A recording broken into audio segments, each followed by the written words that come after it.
The Republican and Democratic National Committees have both announced the dates and locations of their first two presidential primary debates. With the number of candidates in each field already exceeding historical comparisons and anticipated to keep growing over the coming weeks, all debates are tentatively slated to be two-night affairs similar to the 2020 Democratic primary debates, in which a group of candidates debate on one night and another group the next. The first Democratic debate will be hosted by CNN and is scheduled for June 19th and 20th at the Arizona Federal Theater in Phoenix, Arizona. The state of Arizona went blue in 2020 for the first time since 1996, and is expected to be a key battleground state in 2024 once again, as the Democratic Party will be desperate to hold on to its 11 crucial electoral votes. The GOP has scheduled their first two-night debate event for a week later on June 26th and 27th at the Fox Theater in Detroit, Michigan.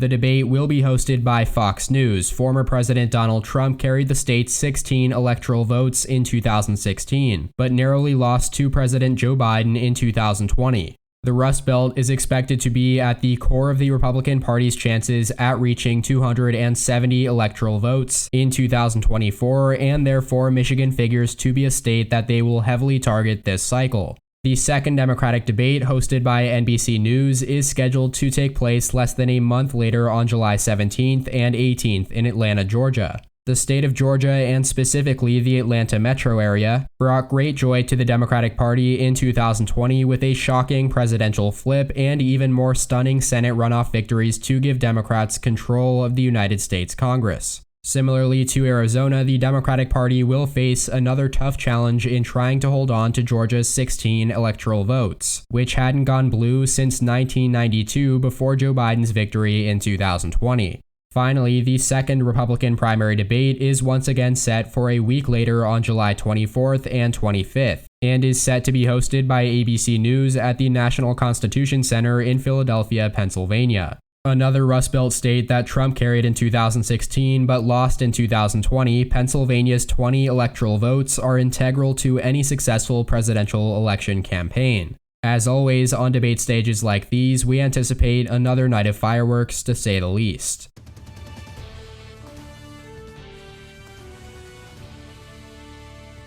The initial favorability ratings are in for last episode's candidates, starting with former Vice President Mike Pence. And his numbers are surprisingly good considering how polarizing he is on a national stage. An even number of Americans are favorable and unfavorable of him, and thus his 0% net favorability ranks a healthy 5th out of the 18 candidates that have announced their campaigns thus far. And he only trails two Republicans, former UN ambassador and former governor of South Carolina Nikki Haley, and current governor of New Hampshire Chris Sununu. Furthermore, his negative 56% favorability among Democrats is not as bad as you might think, given that it ranks 4th out of the 10 Republican candidates in the field thus far. Then his positive 67% among Republicans ranks 3rd, trailing only Nikki Haley and Kristi Noem. And finally, his negative 4% among independents ranks 5th.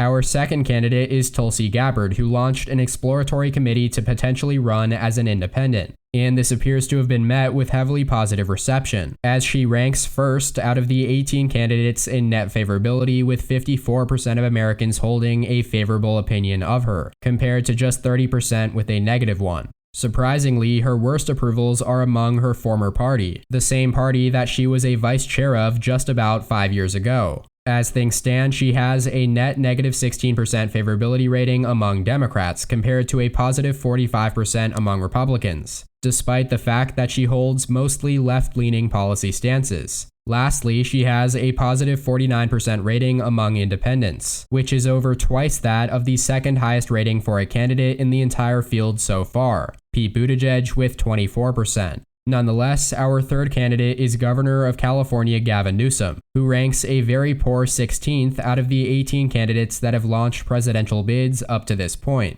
Just 29% of American voters approve of his candidacy as compared to 60% that disapprove. And his positive 35% rating among Democrats ranks 4th out of 6. But his whopping negative 88% approval among Republicans ranks dead last. This could have a lot to do with negative opinions of his strict pandemic lockdown policies back in 2020 that triggered a recall election. But even among independents, his negative 50%, which is the worst among all candidates in either party, even Sean Hannity, could possibly point towards lasting dissatisfaction with him breaking his own rules at the time. So all of that being said, these are extremely concerning numbers for his campaign's prospects. Next on the list, however, is Senator Tom Cotton of Arkansas, whose net approval is only a smidge better than Newsom's at negative 28%, with less of the electorate approving at 26%, but also less disapproving at 54%. Still, coming 15th out of 18 candidates is not a good sign whatsoever. And worse, he ranks 8th out of his fellow Republican candidates among Republican voters, which is of course the most important factor at this early stage in the primary.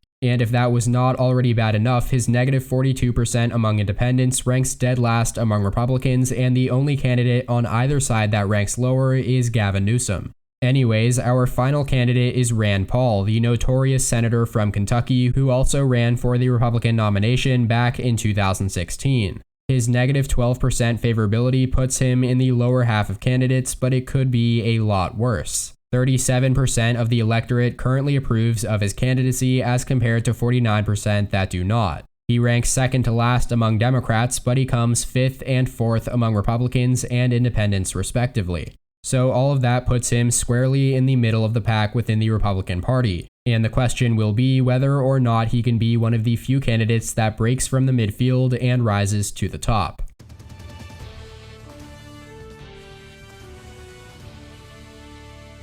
Breaking news: as the governor of Michigan, Gretchen Whitmer, has officially launched her campaign for the presidency of the United States today. First elected in the 2018 midterms, Whitmer rose to national attention in 2020 amidst heavy backlash from Republicans as a result of her COVID-19 restrictions, although the broader public support for those restrictions was generally high. And in October of 2020, the FBI thwarted a militia group's attempted kidnapping plot against her. Then in January of 2021, then President-elect Joe Biden nominated Whitmer as a vice chair of the Democratic National Committee, a role she is expected to resign from because of this announcement.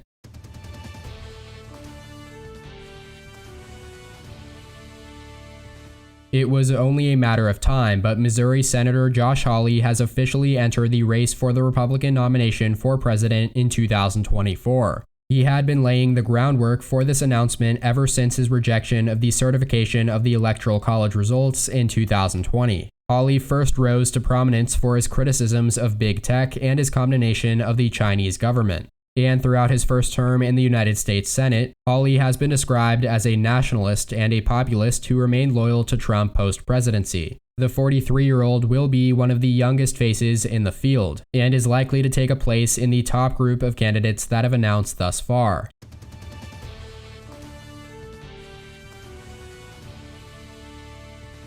Former Congressman Joe Kennedy III, grandnephew of former U.S. President John F. Kennedy, will run for the Democratic nomination in 2024, he announced today in Brookline, Massachusetts. Kennedy served as the United States Representative for Massachusetts' 4th Congressional District from 2013 to 2021. In 2020, rather than run for re-election to his House seat, Kennedy unsuccessfully challenged incumbent Senator Ed Markey for the Democratic nomination in the Massachusetts U.S. Senate election. He lost by 11 points despite receiving then Speaker of the House Nancy Pelosi's endorsement. Joe Kennedy was also formerly a member of the House Progressive Caucus and was a co-sponsor of the Green New Deal, suggesting that he is a bit more of a progressive than people gave him credit for.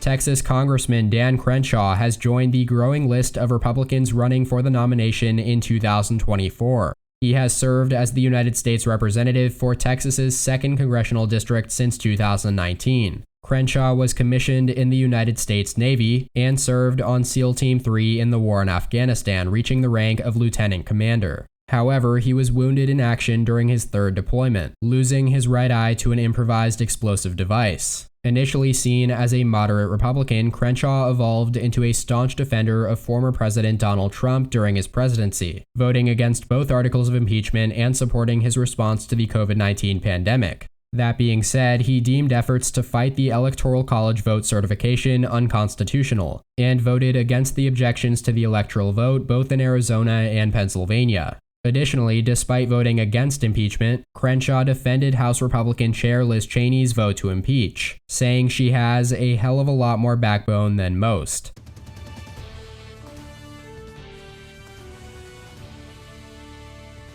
Maryland Governor Larry Hogan, serving since 2015, has entered the race for the presidency today. Hogan is widely regarded as one of the final remaining faces representing the pragmatic moderate lane of the Republican Party. He has enjoyed notably high approval ratings during his time as governor, and he has been rated as one of the most popular governors in the United States as a result of his centrist policy stances. In 2019, Hogan weighed the possibility of challenging incumbent President Donald Trump for the Republican nomination in 2020, but eventually decided not to run. In January 2021, in response to the storming of the United States Capitol, Hogan sent the Maryland National Guard to protect the Capitol after initially being denied permission multiple times. In a later press conference, Hogan stated that he would support removing Donald Trump from the presidency, saying, "I think there is no question that America would be better off if the president would resign or be removed from office." And he later ordered the Maryland National Guard to aid in protecting the inauguration of Joe Biden.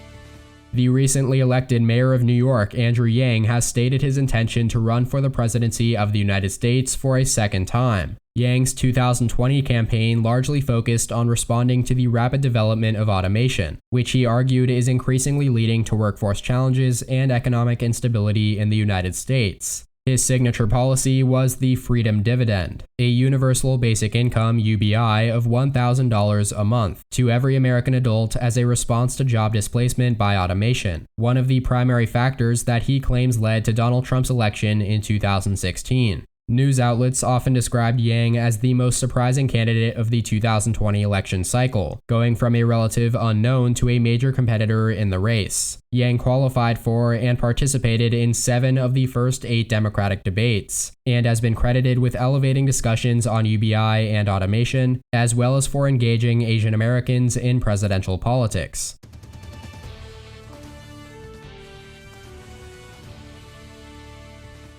Let's take an updated look at the Democratic field for the presidency of the United States. These are the 9 candidates who have either launched their campaigns or indicated their intention to run. From left to right, we have Transportation Secretary Pete Buttigieg, billionaire former CEO of Starbucks Coffee Howard Schultz, Mayor of New York City Andrew Yang, and Florida Congresswoman Val Demings. Then we have House Minority Leader Hakeem Jeffries, Michigan Governor Gretchen Whitmer, California Governor Gavin Newsom, and Vice President of the United States Kamala Harris, and finally, former Massachusetts Congressman Joe Kennedy III. You may have noticed that I omitted Governor of New York Andrew Cuomo, and if you've been keeping up with the news lately, the reason should be fairly obvious. As for the Republican Party, 13 candidates make up the very crowded field. Starting from left to right, Missouri Senator Josh Hawley, Texas Congressman Dan Crenshaw, Maryland Governor Larry Hogan, and Kentucky Senator Rand Paul.